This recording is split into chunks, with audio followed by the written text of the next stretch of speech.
Não mexe no meu cabelo de novo, por favor. Não mexe. O grito desesperado ecoou pela mansão no bairro Mangabeiras, fazendo o sangue de Sérgio Andrade gelar nas veias. Ele acabara de chegar em casa mais cedo naquela tarde chuvosa de abril, querendo fazer uma surpresa para a esposa.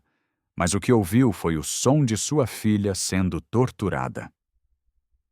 Cala a boca, Laura. Sua mãe morreu e você precisa esquecer ela. A voz fria de Isabela cortou o ar como uma lâmina. Sérgio correu pelos corredores, seguindo os gritos que vinham do quarto de Laura. Quando abriu a porta, a cena destruiu seu mundo.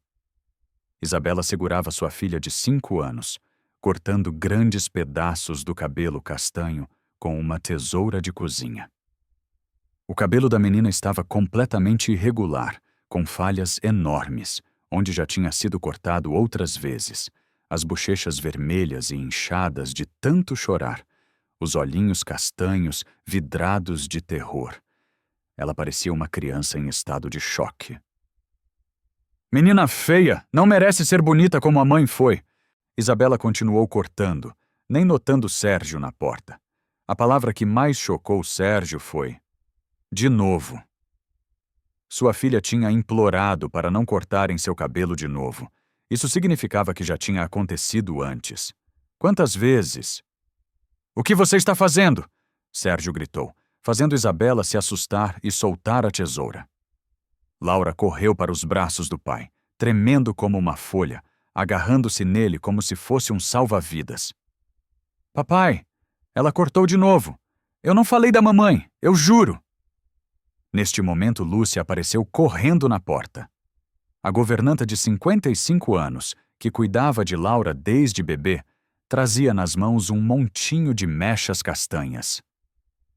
Senhor Sérgio, Lúcia disse chorando, eu preciso contar tudo. Isso acontece há muito tempo. Sérgio olhou para a filha em seus braços, notando pela primeira vez detalhes que deveria ter percebido. Laura, mais magra, mais quieta, mais assustada, seu cabelo destruído, cortado de forma cruel e irregular. Isabela tentou controlar a situação com sua habilidade manipuladora habitual. Sérgio, amor, você chegou na hora errada. A Laura teve uma crise. Estava se machucando, puxando o próprio cabelo.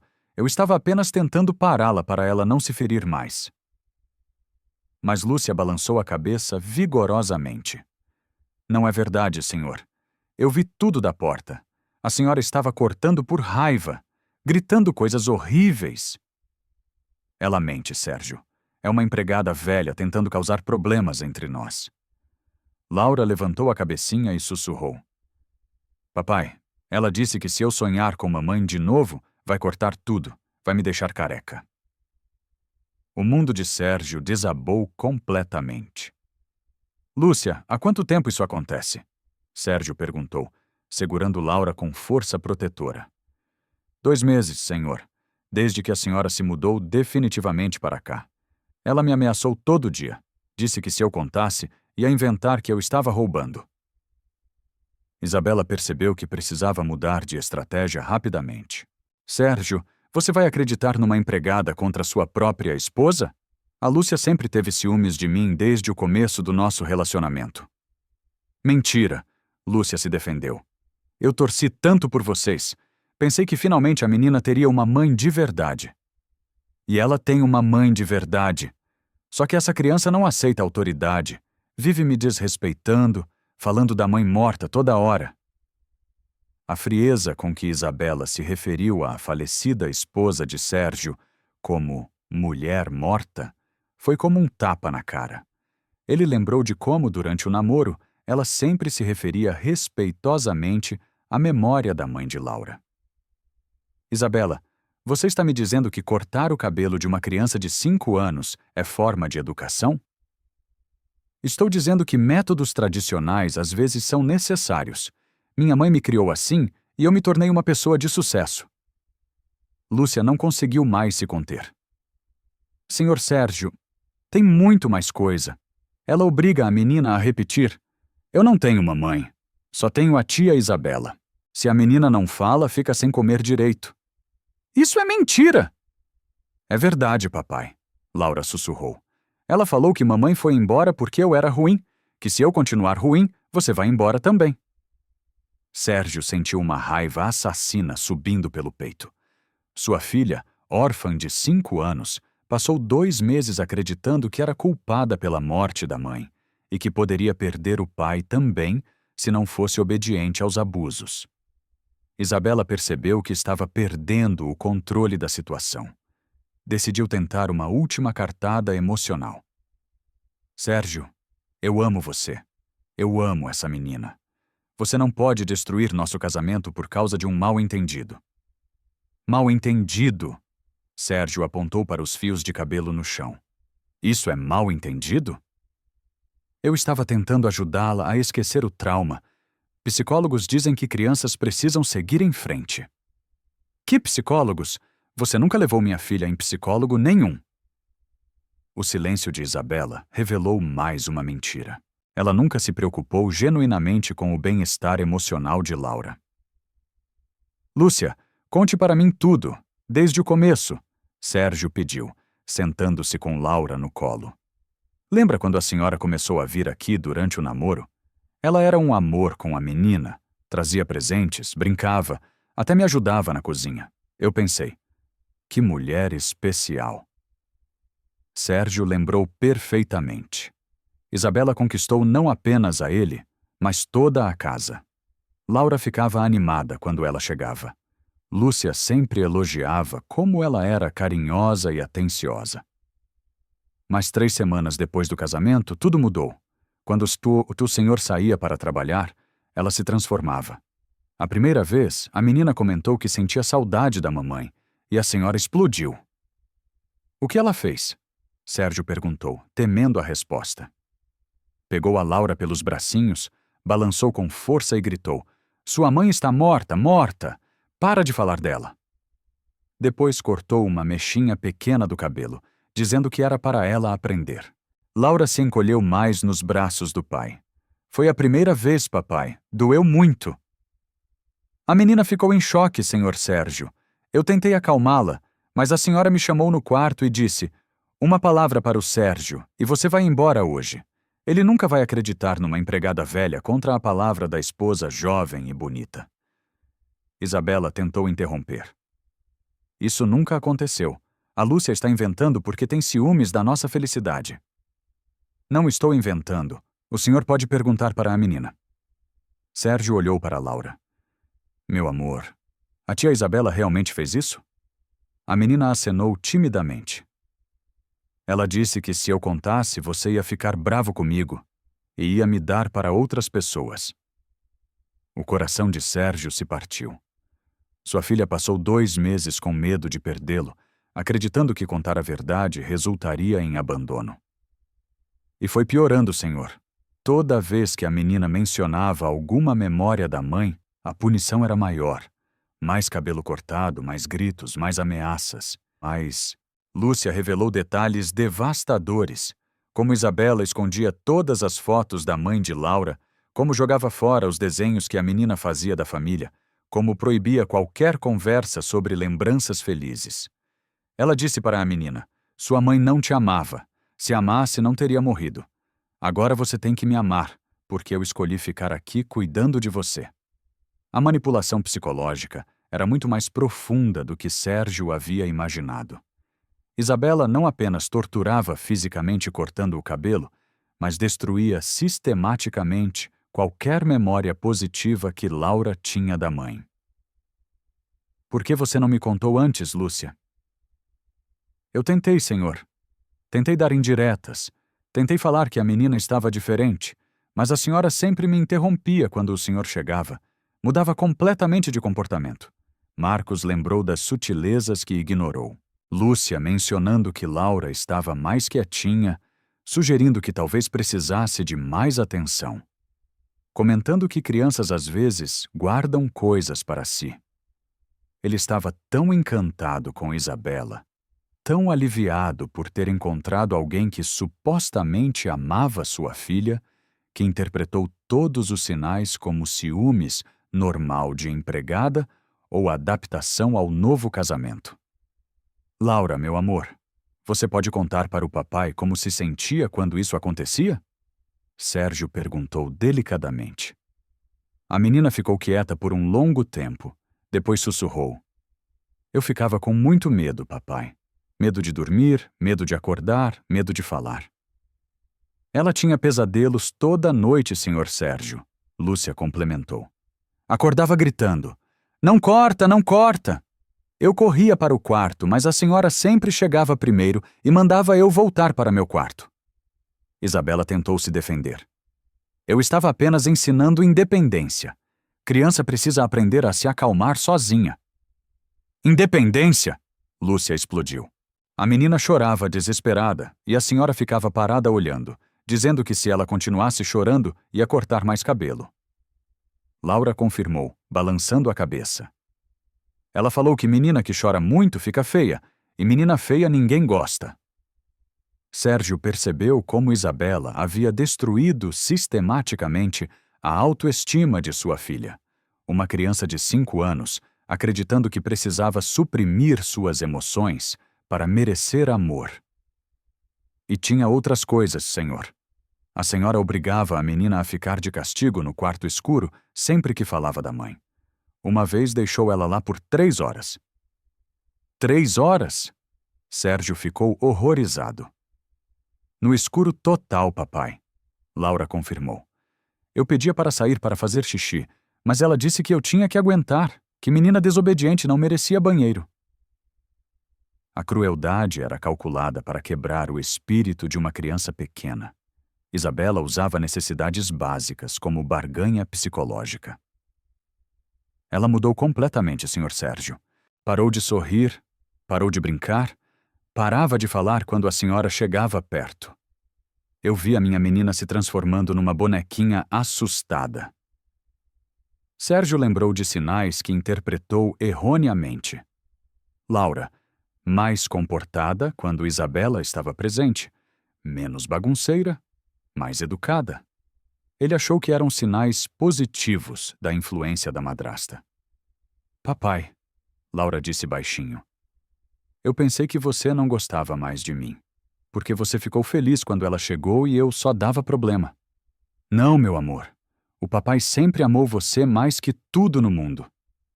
Mas eu fazia ela ficar brava, e aí você ia ficar bravo comigo também.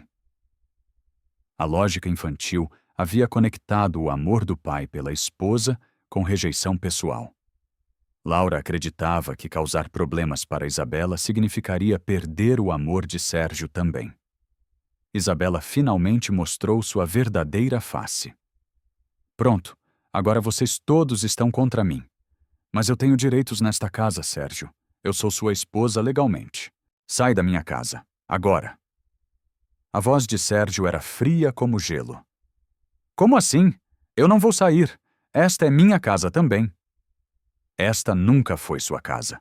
Você é uma intrusa, uma predadora que se aproveitou da minha vulnerabilidade para torturar minha filha. Isabela percebeu que precisava jogar sua última carta. Sérgio, se você me expulsar, vou processar você. Vou pedir pensão, metade dos bens, tudo que a lei me garante como esposa. Faz isso. Vai ser interessante explicar para um juiz por que você torturava uma criança órfã. Tortura? Eu estava educando. Qualquer juiz vai entender que madrasta tem direito de disciplinar a enteada. Lúcia ficou indignada. Disciplinar cortando o cabelo, deixando criança com medo de dormir? Você não tem valor nenhum neste processo, empregada. É a minha palavra contra a sua. Sérgio se levantou, ainda segurando Laura. Isabela, você tem 1 hora para pegar suas coisas e sair. Se não sair voluntariamente, eu chamo a polícia. Você não faria isso. Pensa no escândalo, sua reputação, seus negócios. Prefiro ter minha reputação arruinada do que ter minha filha morando com uma psicopata. Isabela tentou uma última manipulação. Sérgio, eu posso mudar. Podemos fazer terapia de casal, terapia familiar. Eu juro que vou aprender a ser uma boa mãe. Boa mãe não aprende a não torturar criança. Boa mãe já sabe isso instintivamente. Durante a discussão, Lúcia levou Laura para outro quarto, mas a menina conseguiu ouvir Isabela gritando: "Você vai se arrepender, Sérgio! Eu vou voltar e vou fazer você pagar por me humilhar assim!" Isabela saiu de casa naquele dia, mas sua ameaça ecoou pelos corredores. Sérgio sabia que ela não desistiria facilmente. Pessoas como ela nunca aceitam a derrota. Naquela noite, depois de colocar Laura para dormir com Lúcia ao lado para ela se sentir segura, Sérgio encontrou algo que mudaria tudo. Um caderno escondido no guarda-roupa de Isabela. Não era um diário comum, era um manual detalhado de manipulação psicológica, com anotações sobre seus pontos fracos, estratégias para conquistá-lo e planos específicos para neutralizar Laura. Sérgio Andrade, viúvo há 2 anos, vulnerável, culpa paterna. Filha, obstáculo principal. Estratégia, conquistar confiança da criança primeiro, depois eliminá-la gradualmente da equação. Página após página revelava o nível de cálculo frio por trás de cada gesto carinhoso durante o namoro. Isabela havia estudado sua família como um predador estuda a presa. A última anotação era de uma semana atrás. Fase final. Sugerir o internato para Laura. Se Sérgio resistir, intensificar pressão psicológica na criança até ela mesma pedir para sair de casa.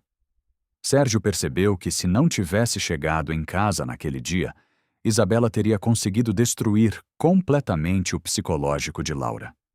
Sua filha poderia ter pedido para ir embora, acreditando que era a causa de todos os problemas. Naquela madrugada, olhando para Laura dormindo inquieta, mesmo com Lúcia por perto, Sérgio tomou a decisão mais importante de sua vida.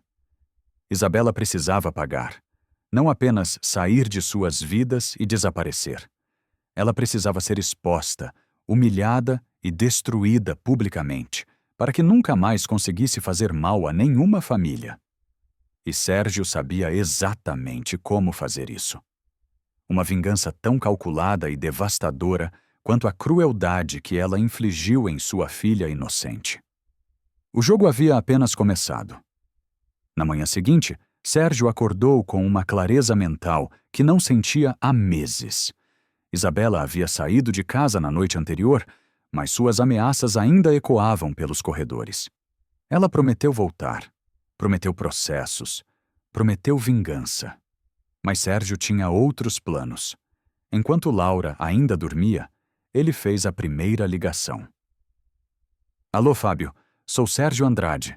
Preciso contratar seus serviços de investigação particular. É urgente e preciso de total discrição. Fábio Rocha era o melhor detetive particular de Minas Gerais, especializado em casos familiares delicados. Eles se encontraram em uma cafeteria discreta no centro de Belo Horizonte, longe dos círculos sociais de Sérgio. Preciso que você investigue tudo sobre minha esposa, Isabela Cristina dos Santos. Tudo mesmo. Passado, relacionamentos anteriores, histórico financeiro, família. Quero saber se ela já fez isso antes. Já fez o quê, especificamente? Se casou com homens ricos e abusou dos filhos deles. Fábio anotou todos os detalhes que Sérgio forneceu. Nome completo, documentos, endereços anteriores, tudo o que ele sabia sobre o passado de Isabela, que na verdade era muito pouco. Senhor Sérgio, pela minha experiência, pessoas que fazem esse tipo de coisa raramente fazem apenas uma vez. Se ela tem esse padrão, vou encontrar. Mas preciso avisar. Investigações assim podem ser complicadas. Algumas pessoas não querem relembrar traumas, outras têm medo de se expor. Quanto tempo você precisa? Para ter certeza de tudo, pelo menos 2 semanas. Posso dar informações preliminares em 1 semana, mas nada definitivo. Então, comece hoje mesmo. Pago o dobro do seu valor normal. Enquanto Fábio começava sua investigação, Sérgio planejou a segunda fase: documentar tudo. Ele instalou câmeras de segurança discretas em todos os cômodos da casa, especialmente no quarto de Laura. Se Isabela voltasse e tentasse algo, Ele teria provas irrefutáveis. Lúcia foi sua aliada perfeita nesse plano. Senhor Sérgio, eu guardei algumas mechas do cabelo da menina toda vez que a senhora cortava. Estão numa caixinha no meu quarto. Eu pensei que um dia o senhor poderia precisar ver. Lúcia, você foi mais inteligente que eu. Guarda tudo muito bem guardado. E tem mais, senhor. Eu gravei no meu celular uma vez que ela estava gritando com a menina. Foi sem querer. Eu estava tentando ligar para a minha filha e o celular ficou gravando. O áudio era devastador. A voz de Isabela, fria e cruel. Para de chorar, sua pirralha. Choro não vai trazer sua mãe de volta. Ela morreu porque não aguentou ter uma filha chorona como você. Sérgio teve que sair da sala para se recompor depois de ouvir aquilo. Sua filha havia ouvido que a mãe morreu por causa dela.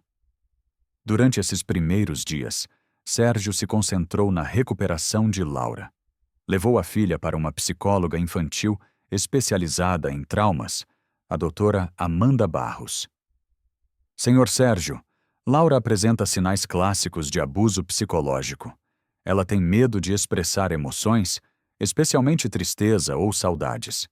Vai precisar de muito tempo e paciência para se recuperar. As primeiras sessões foram dolorosas. Laura quase não falava, apenas desenhava figuras sombrias, onde sempre aparecia uma menina pequena e uma mulher grande com algo nas mãos. Laura, o que é isso na mão da mulher? Perguntou a doutora Amanda. É a tesoura, Laura sussurrou. Ela corta quando eu sou ruim. E quando você é ruim? Quando falo da mamãe. Sérgio saiu da sessão com o coração partido, mas determinado a fazer Isabela pagar por cada lágrima de sua filha. No terceiro dia, Isabela retornou. Apareceu na porta com flores e lágrimas falsas, interpretando perfeitamente o papel da esposa arrependida. Sérgio, meu amor, eu pensei muito nesses dias. Você tem razão, eu exagerei, mas foi porque eu amo tanto você e a Laura que fico desesperada quando acho que não estou conseguindo ser uma boa mãe. Sérgio forçou um sorriso. Ele precisava que ela voltasse para colocar seu plano em ação. Isabela, eu também exagerei. Talvez possamos tentar novamente. Sério? Os olhos dela brilharam com uma ganância que ela tentou disfarçar de alegria. Eu sabia que você ia entender. Somos um casal. Temos que enfrentar os problemas juntos. Mas Isabela não era ingênua. Mulheres como ela desenvolvem instintos apurados para detectar mudanças sutis no comportamento. Algo estava diferente em Sérgio. Ele estava sendo carinhoso demais, concordando rápido demais. Sérgio, você tem certeza que está tudo bem? Você parece diferente. Diferente como? Não sei explicar. Mais atencioso comigo, mas ao mesmo tempo mais distante, como se estivesse pensando em outra coisa o tempo todo. Sérgio sentiu um frio na barriga. Ele precisava ser mais cuidadoso. É o trabalho, amor. Ando muito estressado com uns negócios complicados. Isabela fingiu acreditar, mas começou a observar tudo com mais atenção. Notou que Sérgio sempre verificava o celular quando achava que ela não estava vendo. Notou que ele saía mais vezes de casa, sempre com desculpas vagas sobre reuniões importantes. Que reuniões são essas, Sérgio? Você nunca teve tantas reuniões assim. São negociações para expandir para outros estados. Muito complicado, muitos detalhes. Isabela decidiu investigar por conta própria. Quando Sérgio saía, ela vasculhava o escritório dele, procurando pistas do que ele poderia estar escondendo. Foi assim que quase descobriu as câmeras. Lúcia estava limpando a sala quando viu Isabela examinando minuciosamente os móveis, olhando atrás de quadros, verificando objetos decorativos. A senhora perdeu alguma coisa? Lúcia perguntou, fingindo inocência. Estou procurando um brinco que deve ter caído aqui ontem. Isabela mentiu. Você não viu? Não, senhora, mas se achar eu aviso. Isabela passou o dedo atrás do porta-retratos na estante, quase tocando na câmera escondida. Lúcia ficou paralisada, mas Isabela se distraiu com uma ligação no celular e saiu da sala. Por pouco, Lúcia murmurou, limpando o suor da testa. Enquanto isso, a investigação de Fábio enfrentava obstáculos reais. A primeira família que ele tentou contatar no Rio de Janeiro se recusou a falar. Senhor Fábio, meu filho finalmente está melhor. Não queremos reviver esse pesadelo. Por favor, entenda nossa posição. A segunda família, em Salvador, tinha mudado de cidade e deixado poucos rastros. Fábio precisou contratar um investigador local para localizá-los, o que atrasou tudo. Senhor Sérgio, está sendo mais difícil do que imaginei. As pessoas têm medo, querem esquecer. Algumas mudaram de nome, outras se mudaram para lugares remotos. Continue tentando, Fábio. Essas famílias são a chave para expor o que a Isabela realmente é. Finalmente, depois de uma semana de tentativas, Fábio conseguiu contato com o Dr. Roberto Guimarães, a primeira vítima de Isabela no Rio de Janeiro. Senhor Fábio, quando soube que ela se casou novamente, tive pesadelos. Essa mulher destruiu meu filho. Ele agora tem 16 anos, mas ainda faz tratamento psiquiátrico. Doutor, seria possível conversarmos pessoalmente? Temos evidências de que ela está fazendo a mesma coisa com outra criança. Meu Deus! Claro que sim! Meu filho também quer falar, mesmo com as dificuldades que ainda tem. Queremos evitar que outras crianças passem pelo que ele passou. A conversa por videoconferência entre Sérgio e Dr. Roberto foi devastadora. O médico tinha documentação completa do tratamento psiquiátrico do filho, laudos que comprovavam o abuso psicológico sistemático. Senhor Sérgio, meu filho chegou a tentar se machucar para ficar bonito como a mamãe no céu. A Isabela havia convencido ele de que a mãe morreu porque ele era feio demais para ela querer ficar viva. Como conseguiram provar que foi ela? Gravamos conversas. Tínhamos um diário que ela esqueceu. Mas mesmo assim, no divórcio, ela conseguiu uma pensão, alegando que foi vítima das circunstâncias. Durante esse período, Lúcia se tornou uma espiã dentro da própria casa. Ela instalou um aplicativo no celular que gravava automaticamente sempre que detectava gritos ou sons de choro.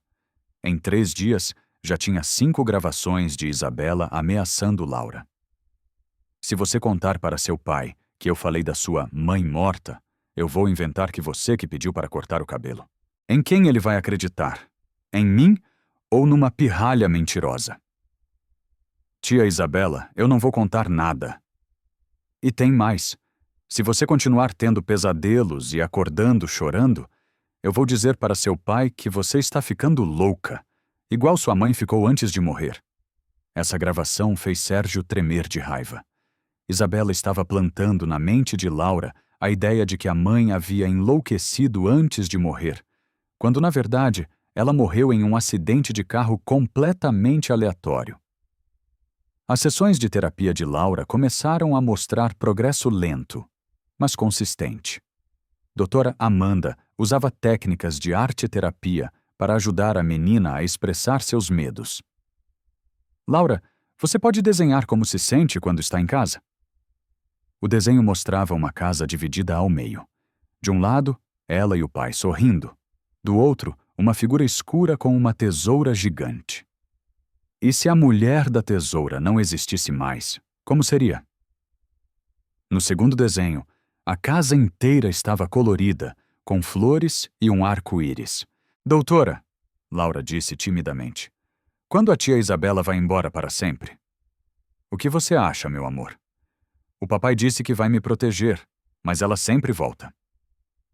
Sérgio percebeu que Laura não se sentiria segura enquanto Isabela estivesse por perto.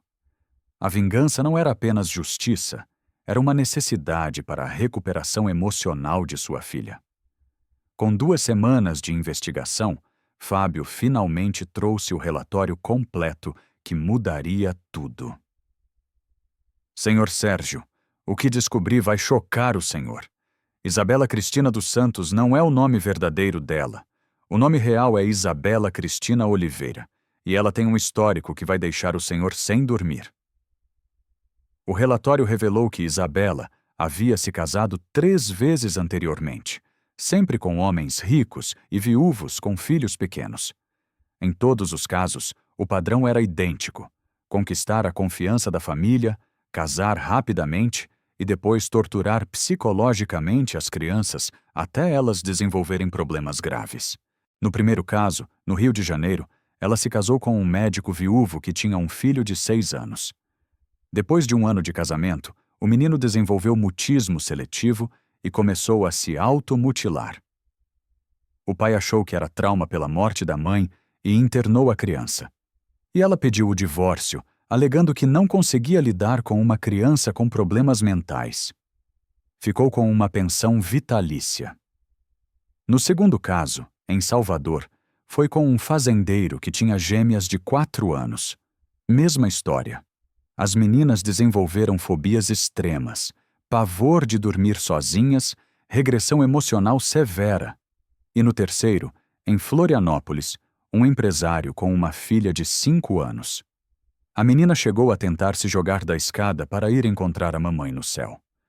Foi internada em uma clínica psiquiátrica infantil. Sérgio sentiu náusea.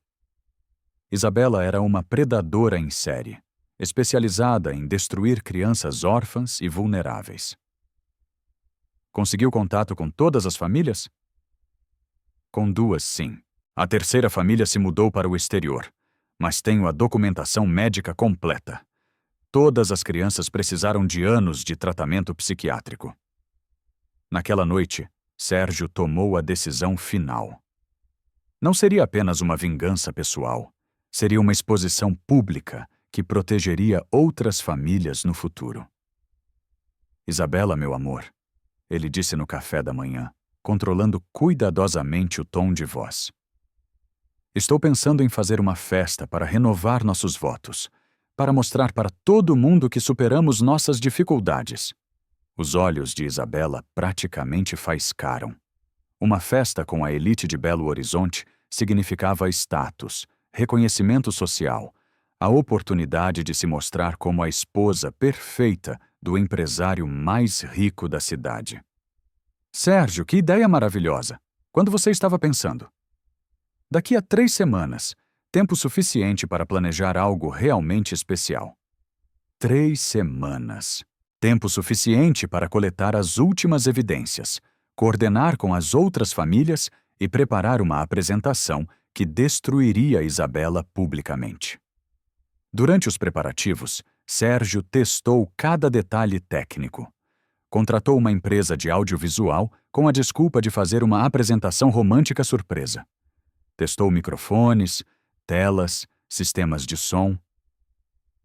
Quero que tudo seja perfeito, ele disse ao técnico. Minha esposa merece uma surpresa inesquecível. Isabela, ainda desconfiada, tentou descobrir detalhes da festa. Que tipo de surpresa você está planejando, Sérgio? Se eu contar, não será mais surpresa, né? Mas pelo menos me dá uma dica. Só posso dizer que será algo que mostrará para todo mundo quem você realmente é. Isabela sorriu, interpretando completamente errado. Ela achou que seria uma declaração pública de amor, um reconhecimento de sua importância na vida dele. Na véspera da festa, enquanto Isabela estava no salão se arrumando, Sérgio fez a ligação final para Dr.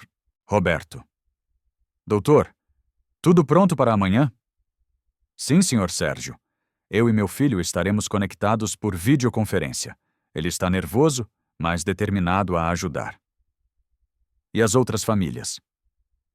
A de Salvador confirmou participação. A de Florianópolis vai mandar os documentos médicos por e-mail durante a festa. O sábado chegou. A mansão estava decorada magnificamente, com flores, luzes, uma estrutura de festa que impressionaria qualquer um. 200 convidados da alta sociedade mineira começaram a chegar às 20 horas.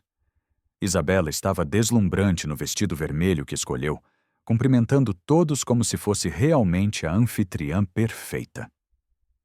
Sérgio observava cada movimento dela, sabendo que eram as últimas horas de sua vida como a conhecia.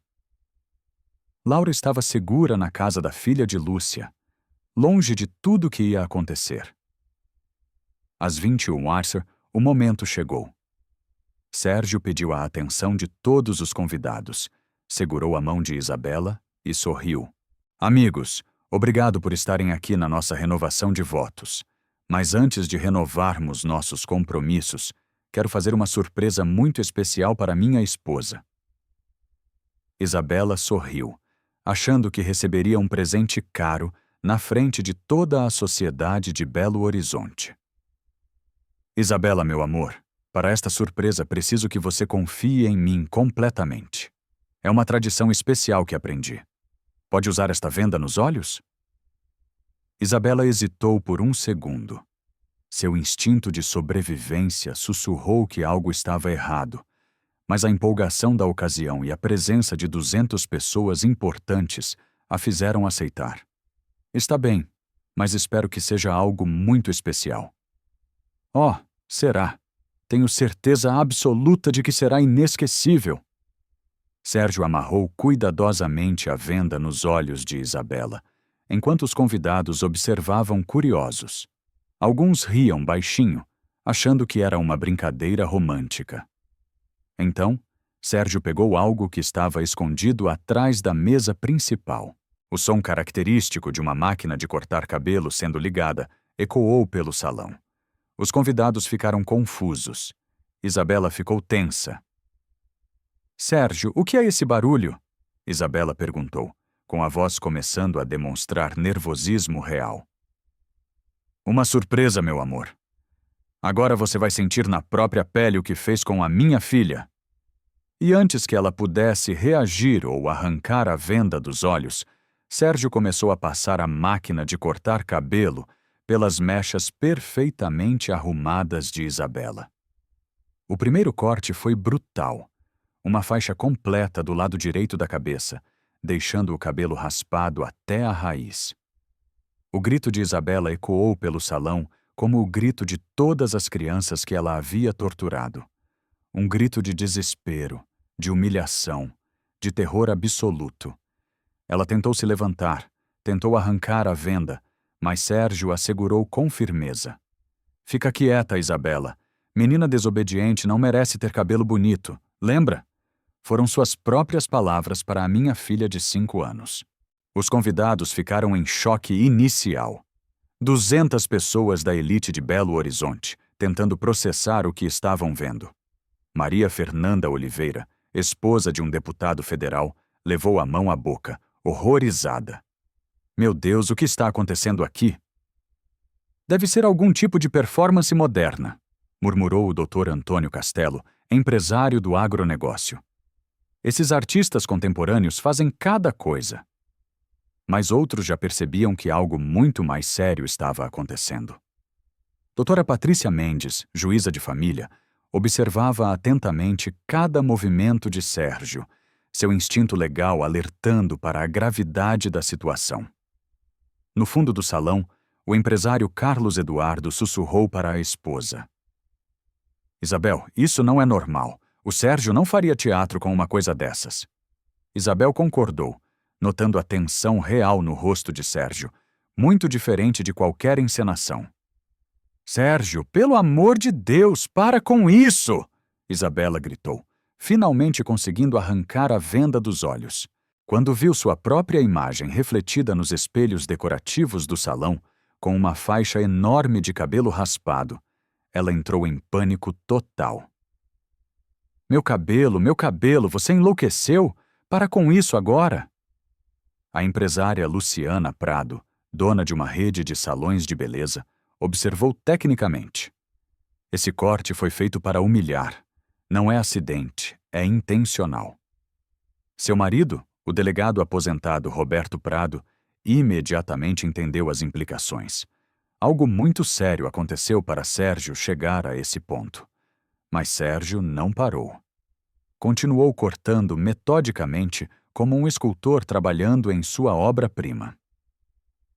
Cada corte que estou fazendo agora representa uma vez que você cortou o cabelo da minha filha. E olha que ainda nem comecei. Isabela, percebendo que estava perdendo o controle da situação, tentou uma tática que sempre funcionara: apelar para a piedade dos presentes. Gente, por favor, alguém pare esse homem. Ele está tendo um surto psicótico. Estou sendo agredida na frente de vocês. Dr. Maurício Santos, psiquiatra renomado, observou atentamente o comportamento de Sérgio.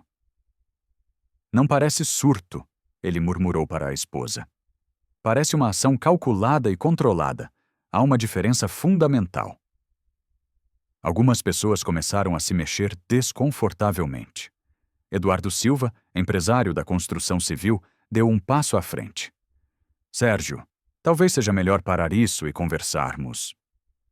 Eduardo. A voz de Sérgio estava controlada, mas carregada de emoção. Você tem filhos pequenos. Imagina alguém torturando eles psicologicamente durante meses, cortando o cabelo deles como punição por lembrar da mãe morta? Eduardo parou imediatamente. A menção aos próprios filhos mudou completamente sua perspectiva.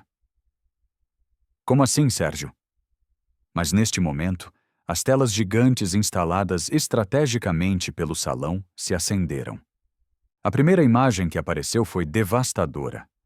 Laura, com o cabelo irregularmente cortado, chorando desesperadamente, segurando uma mecha de cabelo na mão. O silêncio no salão foi absoluto.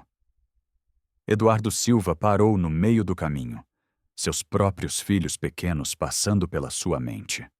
A imagem era tão chocante que várias pessoas instintivamente tocaram o próprio cabelo, imaginando a violência psicológica representada. Senhoras e senhores, Sérgio disse, sua voz ecoando pelos alto-falantes, perfeitamente calibrados pelos técnicos que ele havia contratado. Permitam-me apresentar a vocês quem é realmente a mulher com quem me casei. Os técnicos de som, que Sérgio havia brifado sobre uma apresentação multimídia sobre superação familiar, começaram a entender que estavam participando de algo muito mais sério. O operador principal, João Carlos, ajustou rapidamente o volume para garantir que cada palavra fosse ouvida perfeitamente. A segunda imagem mostrou Laura ainda menor, com mais cortes no cabelo, os olhos vermelhos e inchados de tanto chorar. Depois veio uma terceira foto, uma quarta, uma quinta, uma progressão visual do abuso psicológico sistemático que deixou muitas mães presentes com lágrimas nos olhos. Isso é mentira! Isabela gritou desesperadamente para os convidados. É tudo montagem, Photoshop. Ele está tentando me destruir porque quer ficar com meu dinheiro. A acusação de interesse financeiro fez alguns convidados hesitarem momentaneamente. Afinal, divórcios da elite sempre envolviam disputas milionárias. Dr. Henrique Almeida, contador de várias famílias ricas, chegou a questionar. Sérgio, isso não seria uma forma extrema de influenciar um divórcio? Mas as imagens eram claramente autênticas, com marcações de data e hora visíveis, metadados que qualquer perito poderia verificar. Dr. Carlos Mendonça, pediatra conceituado, se aproximou, analisando as fotos com olhar clínico. Essas lesões no cabelo, isso não foi acidente, foi corte deliberado e sistemático. Como médico, posso afirmar que essa criança sofreu trauma. Isabela tentou outra abordagem, apelando diretamente para as mulheres presentes, usando todo o seu conhecimento sobre psicologia feminina. Vocês que são mães me entendem. Criança órfã é difícil de lidar. Às vezes a gente perde a paciência.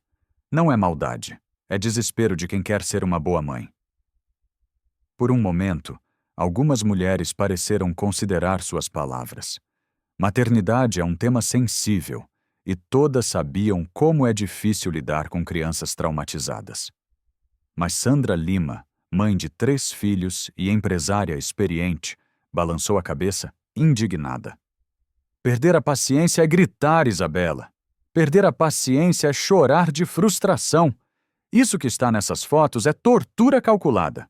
Eu reconheço porque já lidei com casos similares na minha ONG de proteção infantil. A credibilidade de Sandra era inquestionável. Sua organização havia salvado dezenas de crianças de situações abusivas, e sua experiência falava mais alto que qualquer manipulação. Então, começaram os áudios.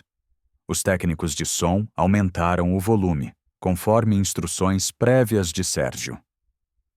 A voz fria e cruel de Isabela ecoou pelo salão. Para de chorar, sua pirralha. Choro não vai trazer sua mãe de volta. Ela morreu porque não aguentou ter uma filha chorona como você. O impacto foi instantâneo e devastador. Várias senhoras da sociedade mineira levaram a mão à boca, horrorizadas. Dr. Fernando Alcântara, pai de 2 meninas pequenas, ficou visivelmente pálido. Meu Deus, falar isso para uma criança de 5 anos, isso destrói a psique infantil para sempre. A psicóloga infantil, doutora Carmen Rodrigues, presente no evento, balançou a cabeça profissionalmente. Isso são técnicas de destruição psicológica. Culpar a criança pela morte dos pais é uma das formas mais cruéis de abuso emocional. Gente, vocês não estão entendendo! Isabela tentou controlar o discurso usando toda a sua experiência em manipulação. Essa gravação foi editada, tirada de contexto. Eu estava apenas tentando fazer ela esquecer o trauma da perda. Era terapia de choque. Mas Dr. Paulo Miranda, psiquiatra infantil renomado, interveio imediatamente. Não existe terapia de choque que envolva a humilhação de uma criança órfã. Isso é pseudociência usada para justificar abuso. Lúcia apareceu na entrada do salão neste momento crucial. A governanta de 55 anos, vestindo seu melhor vestido azul marinho, entrou com a dignidade de alguém que finalmente pode falar a verdade depois de meses de silêncio forçado. Senhora Isabela, Lúcia disse, alto o suficiente para todos ouvirem, sua voz tremendo de emoção contida. A senhora quer que eu conte para todo mundo aqui o que eu vi a senhora fazer com a menina Laura durante esses 2 meses? O rosto de Isabela empalideceu completamente. Lúcia era a testemunha ocular de tudo, a pessoa que viveu na casa durante todos os abusos, que viu cada lágrima, cada momento de terror. Lúcia, você foi comprada. O Sérgio pagou você para mentir sobre mim. Isabela tentou desesperadamente desacreditar a empregada, usando o preconceito de classe que sabia existir entre alguns presentes. O senhor Sérgio nunca me pagou 1 centavo a mais que meu salário honesto. Lúcia respondeu com calma e dignidade. Mas a senhora me ameaçou de demissão todo dia durante 2 meses para eu não contar o que via. A senhora dizia que se eu abrisse a boca, ia inventar que eu estava roubando, que eu estava maltratando a menina. Dr. Ricardo Pires, advogado criminalista respeitado, se interessou imediatamente. Lúcia, você pode detalhar essas ameaças? Em termos legais, isso configura coação para ocultação de crime. Todo dia ela falava. Uma palavra para o Sérgio. E você sai hoje mesmo. Quem ele vai acreditar, na empregada ou na esposa? Eu tinha medo de perder o emprego e não poder mais proteger a menina. Depois eu percebi que, ficando calada, eu não estava protegendo ninguém. As palavras de Lúcia ecoaram pelo salão com o peso da verdade absoluta. Várias empregadas domésticas presentes, acompanhando suas patroas, balançaram a cabeça, reconhecendo a situação de vulnerabilidade. Sérgio continuou cortando o cabelo de Isabela enquanto Lúcia falava. Cada palavra da empregada era como uma picareta, demolindo sistematicamente a credibilidade de Isabela diante da sociedade. Eu gravei algumas coisas no meu celular. Lúcia continuou, tirando o aparelho do bolso. Não de propósito, mas quando eu tentava ligar para minha filha e o celular ficava gravando por acidente. Quando descobri as gravações, guardei como prova. Isso é ilegal! Gravação sem autorização! Isabela gritou, tentando usar conhecimentos jurídicos básicos que havia pesquisado durante os divórcios anteriores. Doutora Patrícia Mendes, a juíza de família com 20 anos de experiência, esclareceu imediatamente. Em casos de proteção de menor, gravações domésticas são perfeitamente admissíveis como prova, especialmente quando feitas por testemunha presencial de crimes. O Estatuto da Criança e do Adolescente é claro sobre isso. A situação estava saindo completamente do controle de Isabela. Ela percebeu que sua vida social estava sendo destruída em tempo real diante de 200 pessoas influentes que controlariam sua reputação para sempre. Sua mãe morreu, e você precisa esquecer ela. Menina feia e desobediente não merece ser bonita como ela foi.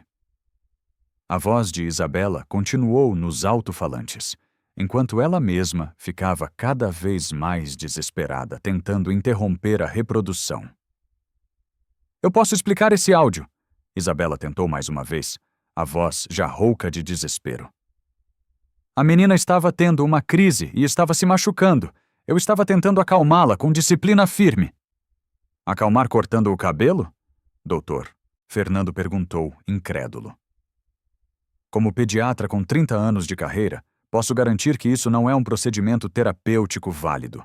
Isso é sadismo disfarçado de educação. Neste momento, as telas mudaram novamente. Apareceu o rosto do Dr. Roberto Guimarães, conectado por videoconferência do Rio de Janeiro. Ao lado dele, um adolescente de 16 anos, visivelmente nervoso, mas determinado a contar sua história. Boa noite, senhoras e senhores de Belo Horizonte, Dr. Roberto disse através das telas, sua voz carregada de emoção controlada. Meu nome é Roberto Guimarães. Sou médico cardiologista no Rio de Janeiro.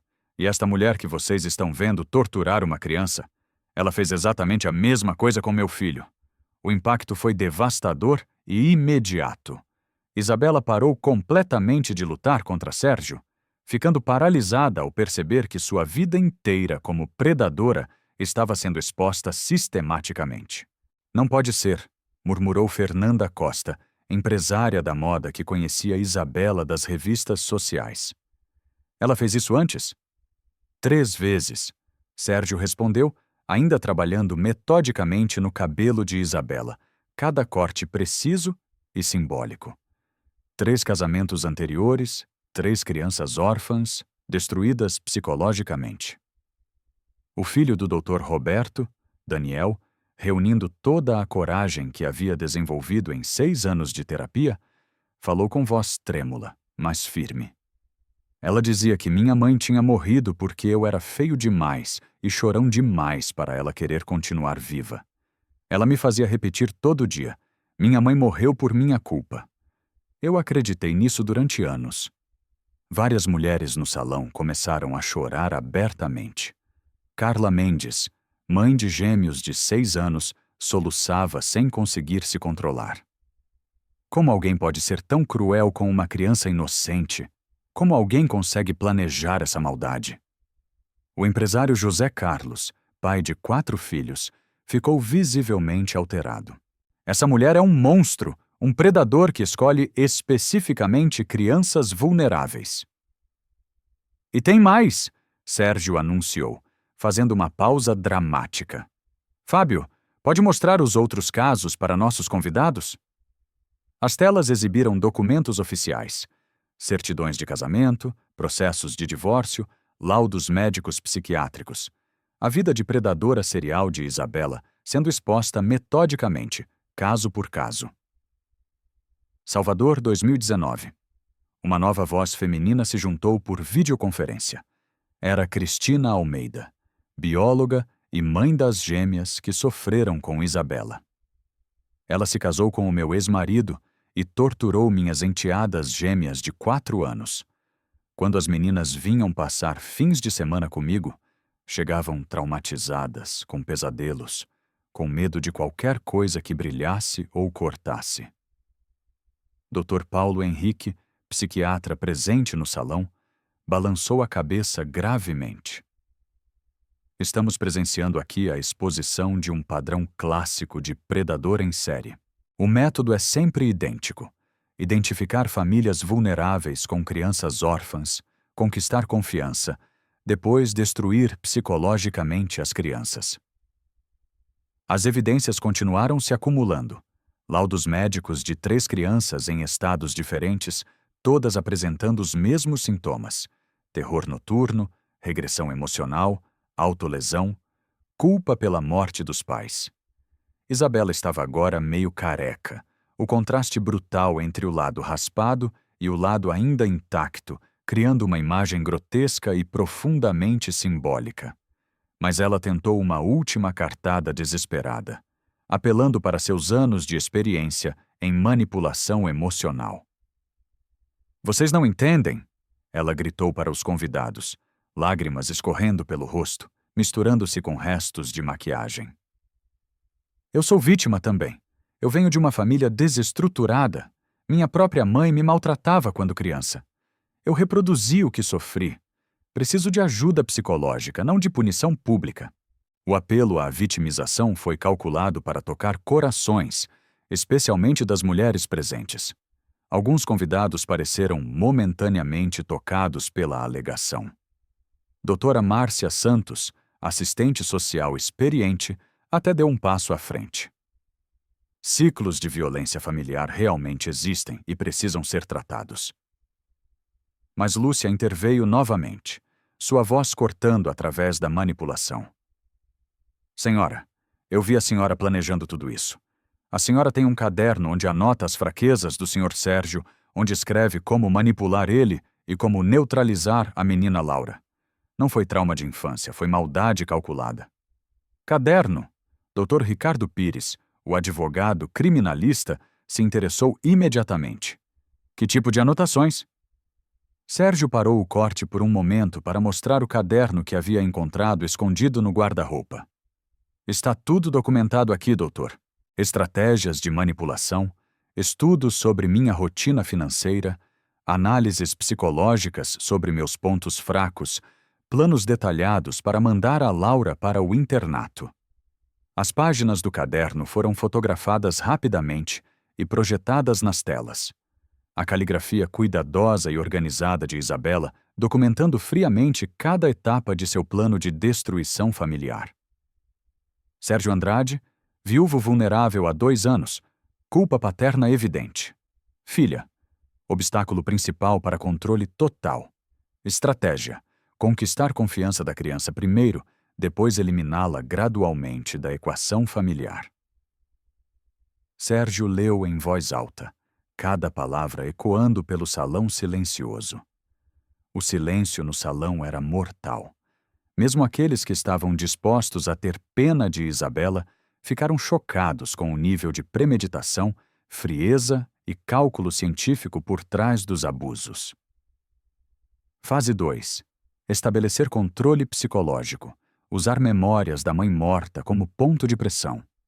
Criança órfã é mais vulnerável à culpabilização. Corte de cabelo como punição é eficaz e difícil de provar como abuso. Sérgio continuou lendo, sua voz carregada de indignação controlada. Várias pessoas no salão ficaram fisicamente enjoadas com a frieza das anotações. Era como ler o diário de um torturador. Fase final: sugerir internato para Laura, alegando problemas comportamentais. Se Sérgio resistir, intensificar pressão psicológica na criança até ela mesma pedir para sair de casa. Criança traumatizada geralmente pede para ir embora para não causar mais problemas. A leitura final foi devastadora. O empresário José Carlos, pai de 4 filhos, ficou visivelmente indignado. Essa mulher é um monstro calculista. Ela estudou a família como um predador estuda a presa. A engenheira Patrícia Lima, especialista em análise de comportamento, balançou a cabeça profissionalmente. Esse nível de planejamento e frieza não é resultado de trauma pessoal, é sociopatia pura. Isabela percebeu que havia perdido completamente a batalha pela narrativa. Nenhuma manipulação, nenhuma lágrima, nenhum apelo à vitimização seria suficiente diante de evidências tão concretas e devastadoras. Sérgio, eu posso explicar o caderno também. Ela tentou uma última vez, a voz já rouca de desespero total. Era para um livro. Eu estava escrevendo um livro sobre psicologia de famílias recompostas. Era ficção baseada em pesquisa. Um livro? Dr. Fernando riu amargamente. Que editora no mundo publicaria um manual detalhado de como torturar psicologicamente crianças órfãs? A explicação era tão absurda que até os últimos simpatizantes de Isabela desistiram de defendê-la. O som de sirenes começou a ecoar do lado de fora da mansão. As autoridades haviam chegado exatamente no momento planejado por Sérgio, coordenado com precisão militar. A jornalista Marina Santos, do maior jornal local, que havia sido discretamente convidada por Sérgio como cobertura social do evento, percebeu que estava documentando a maior exposição criminal da década em Minas Gerais. Senhor Sérgio, posso confirmar que esta exposição será manchete nacional amanhã? Pode confirmar, Marina. Quero que toda a família brasileira saiba que tipo de predador pode estar infiltrado em suas vidas, usando a vulnerabilidade e o luto para ter acesso às suas crianças. A delegada Fernanda Soares entrou no salão com sua equipe policial. A cena que encontrou deixou até ela, acostumada com casos difíceis em 20 anos de carreira, visivelmente impressionada. Senhor Sérgio Andrade, recebemos sua denúncia formal protocolada hoje pela manhã. Esta é a suspeita dos crimes relatados? Esta é Isabela Cristina Oliveira, delegada. Todos os documentos, evidências físicas, áudios, vídeos e testemunhos estão organizados e prontos para a senhora. Tudo foi coletado legalmente. Isabela tentou uma última cartada desesperada, apelando para a autoridade policial. Delegada, este homem me agrediu fisicamente na frente de 200 pessoas. Olha o que ele fez comigo. Ele que deveria ser preso por agressão? Mas a doutora Patrícia Mendes, a juíza de família com autoridade legal inquestionável, se apresentou imediatamente. Delegada Fernanda, como magistrada presente durante todo o evento, posso atestar que presenciamos aqui a exposição sistemática de evidências robustas de crimes graves e reincidentes contra menor. A ação do Sr. Sérgio, embora inusitada em sua forma, foi estritamente proporcional à gravidade dos abusos revelados e documentados.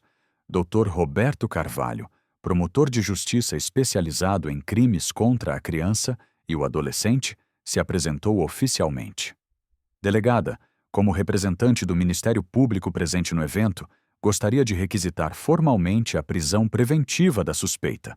Temos aqui evidências documentais e testemunhais de reincidência criminosa em múltiplos estados da Federação.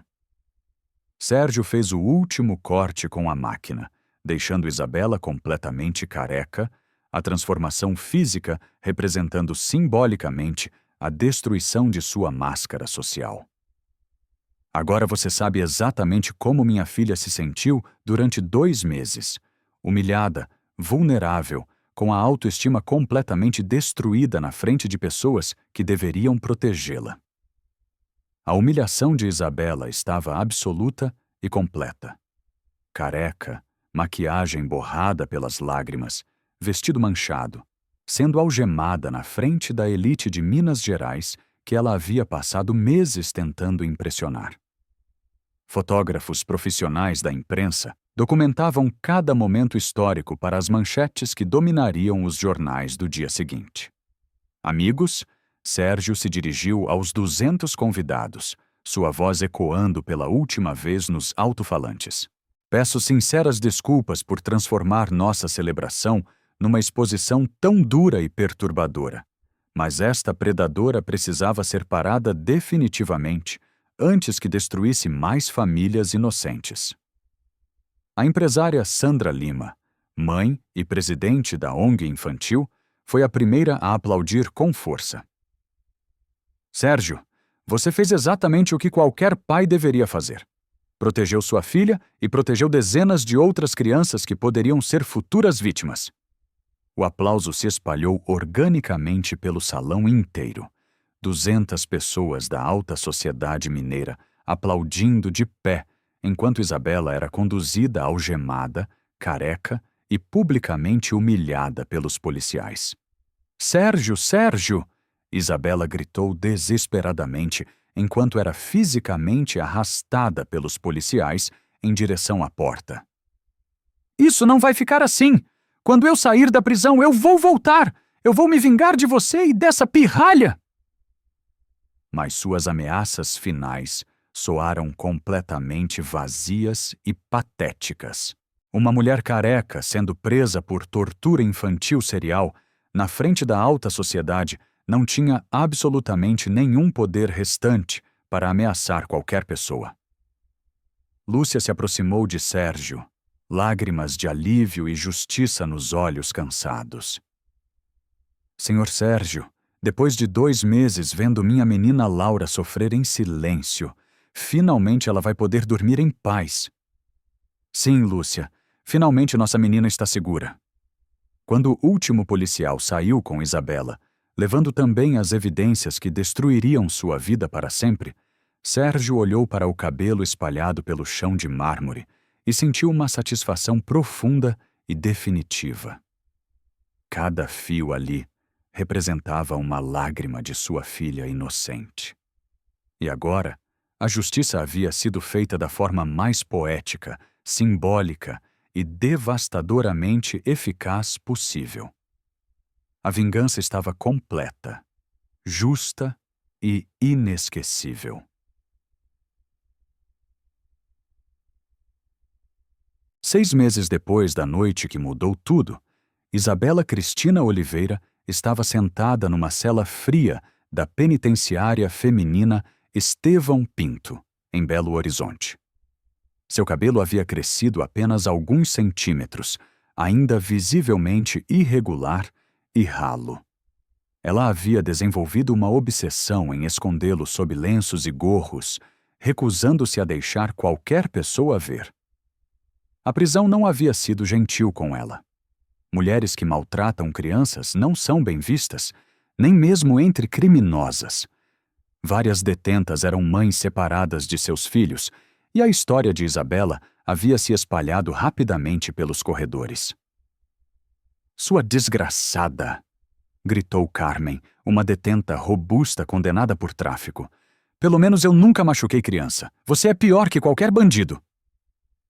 Isabela passava os dias escrevendo cartas para advogados que pararam de responder, tentando manipular outras detentas com histórias sobre como foi injustiçada, planejando vinganças que sabia que nunca poderia executar. O psiquiatra da prisão, Dr. Henrique Santos, havia diagnosticado um transtorno de personalidade narcisista severo, agravado por depressão. Ela não consegue aceitar a queda do pedestal social, explicou a diretora. Prescrevi antidepressivos e ansiolíticos, mas ela está sempre pedindo doses maiores. Isabela havia se tornado uma paciente problemática. Fingia crises de ansiedade para conseguir mais medicação, alegava insônia crônica, inventava sintomas para chamar a atenção médica. Doutor, por favor, não aguento mais os pesadelos. Preciso de algo mais forte para dormir. Ela implorava em cada consulta. Lá fora, o mundo havia seguido em frente. Sérgio havia usado a notoriedade do caso para criar o Instituto Laura para Proteção Infantil. Não era a organização perfeita que ele imaginara. Enfrentava burocracia governamental, limitações de verba, casos que não conseguiam resolver completamente. Lúcia, chegaram mais 3 denúncias hoje. Sérgio disse, folheando os relatórios no pequeno escritório que alugavam no centro de Belo Horizonte. Lúcia, agora estudando psicologia social para se qualificar como coordenadora, ajustou os óculos novos. 2 conseguimos atender essa semana, Sr. Sérgio. A terceira vai ter que esperar o mês que vem. Não temos psicólogo disponível. As limitações eram frustrantes. Em 6 meses, haviam ajudado 82 famílias, um número significativo, mas longe do impacto que Sérgio sonhara. Cada caso rejeitado por falta de recursos pesava em sua consciência. Pelo menos as que ajudamos estão progredindo, Lúcia tentou animá-lo. A menina de Contagem já está sorrindo de novo. Laura, agora com 6 anos, mostrava progresso real, mas gradual. Algumas noites ainda acordava gritando, especialmente quando ouvia barulhos de tesoura ou máquina de cortar cabelo. Doutora Amanda explicava que isso era normal em trauma infantil. Papai, Laura perguntou numa manhã, por que às vezes eu fico com medo sem motivo? Porque seu coração ainda está curando, meu amor, como quando você machuca o joelho e fica dolorido alguns dias. Meu coração vai ficar bom? Está ficando bom todo dia. Você percebe que já sorri mais que antes? Laura pensou seriamente. É verdade. Antes eu não ria das suas piadas ruins. Minhas piadas são ótimas. São ruins, papai, mas eu rio porque te amo. Momentos assim provavam que, apesar das dificuldades, ela estava se recuperando genuinamente. O impacto social do caso havia sido significativo em Minas Gerais, mas menor do que Sérgio esperava nacionalmente. Algumas mudanças locais nas leis de proteção infantil, maior conscientização sobre abuso psicológico, mas a transformação sistêmica ainda era distante. Dr. Paulo Henrique, o psiquiatra que testemunhou a exposição, havia se tornado consultor voluntário do Instituto. Sérgio, nossos casos mostram que 60% das crianças traumatizadas têm recuperação satisfatória em 1 ano. É um bom resultado, mas longe de perfeito, porque os outros 40% não se recuperam totalmente. Trauma infantil severo deixa marcas permanentes. Algumas crianças vão precisar de acompanhamento a vida toda. Era frustrante, mas Sérgio aprendera a aceitar as limitações. Nem todo trauma podia ser completamente curado, mas podia ser amenizado. O Instituto também enfrentou críticas. Alguns psicólogos questionavam os métodos não convencionais. Outros achavam que Sérgio era um amador metido a especialista. Processos por interferência não autorizada foram arquivados, mas causaram estresse. Senhor Sérgio, Lúcia trouxe uma carta. Chegou uma intimação do Conselho de Psicologia. Querem explicações sobre por que fazemos atendimento sem licença. Temos o Dr. Paulo supervisionando tudo. Eles querem mais documentação, mais protocolos. Está ficando complicado. Burocracias eram constantes. Cada regulamentação nova significava mais papéis, mais custos, menos tempo ajudando crianças. Sérgio também enfrentara consequências pessoais. Alguns processos por agressão e constrangimento foram movidos por conhecidos de Isabela. Todos arquivados após análise das evidências, mas geraram meses de estresse jurídico. Sérgio, seu advogado explicou, tecnicamente você a agrediu, mesmo com justificativa moral. Foi sorte o juiz entender o contexto. Houve divisão de opiniões na sociedade mineira. A maioria o apoiava, mas alguns consideravam que ele exagerou na humilhação pública. Poderia ter resolvido na justiça comum, criticou a doutora Marina Souza, uma assistente social. Humilhação pública não é método educativo adequado. Sérgio aprendeu a conviver com as críticas. Não podia agradar a todos, mas sabia que protegeu Laura e outras crianças. A vida pessoal também encontrou um novo equilíbrio, imperfeito, mas genuíno. Papai, posso ajudar a fazer o jantar? Laura perguntou, ainda com pequenos medos residuais, mas muito mais confiante. Claro. Lúcia, você ensina ela a fazer aquele molho? Sempre ensino minha menina. Lúcia sorriu. Os domingos em família haviam se tornado sagrados. Não eram sempre perfeitos. Às vezes, Laura tinha crises. Às vezes, Sérgio se estressava com o trabalho. Mas eram reais e amorosos. Papai, Laura disse, cortando tomates cuidadosamente. Eu ainda fico triste às vezes, lembrando da mulher má. E quando isso acontece, Eu lembro que você me protegeu, que a vovó Lúcia sempre cuidou de mim. Aí a tristeza vai embora. Lúcia secou uma lágrima discretamente. Ver a menina verbalizar sua recuperação era emocionante. Enquanto isso, na prisão, Isabela continuava se deteriorando. Após 1 ano, havia acumulado remédios, escondendo comprimidos durante semanas. Sua depressão havia piorado drasticamente quando todos os recursos judiciais foram negados definitivamente. Nunca vou sair daqui. Ela murmurava sozinha na cela. 20 anos. Vou ser uma velha quando sair. Na noite de 15 de dezembro, Isabela tomou todos os comprimidos acumulados, junto com ansiolíticos que conseguiu trocar com outra detenta. Não foi uma tentativa planejada de suicídio. Ela apenas queria dormir profundamente e esquecer tudo por uma noite. A overdose acidental foi descoberta na manhã seguinte, durante a inspeção de rotina. Os médicos tentaram reverter, mas era tarde demais. Isabela Oliveira morreu aos 39 anos, sozinha numa cela fria, sem nenhum familiar presente. O funeral foi simples, pago pelo Estado. Apenas funcionários penitenciários e um padre fizeram uma cerimônia básica. Nenhum dos ex-maridos compareceu. Nenhuma das crianças que ela traumatizou sentiu sua falta. Sérgio soube da morte através de uma ligação oficial, mas não comentou detalhes com Laura. Papai, a mulher má morreu? Laura perguntou, após ouvir fragmentos de uma conversa telefônica. Sim, meu amor, mas isso não muda nada em nossa vida.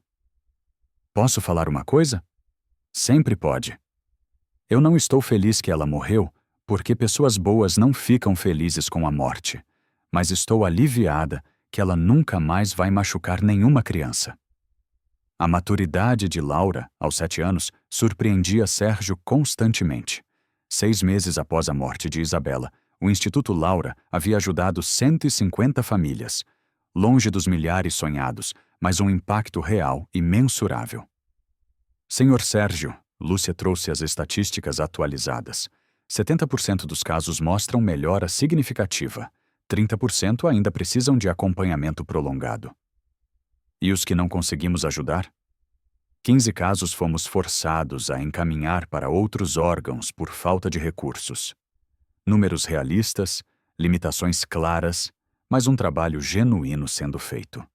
Daniel, o filho do Dr. Roberto, agora com 18 anos, havia se tornado voluntário do Instituto. Não era o jovem perfeitamente recuperado de um filme. Ainda tinha gatilhos específicos, momentos de ansiedade, mas ajudava outras crianças dentro de suas limitações. Senhor Sérgio, Daniel disse numa videoconferência. Atendi um menino de 8 anos essa semana. A mesma história que a minha. Consegui explicar para ele que não era a culpa dele. Como você se sentiu? Foi difícil. Tive pesadelos depois, mas valeu a pena ver o alívio no rosto dele. O trabalho terapêutico era assim.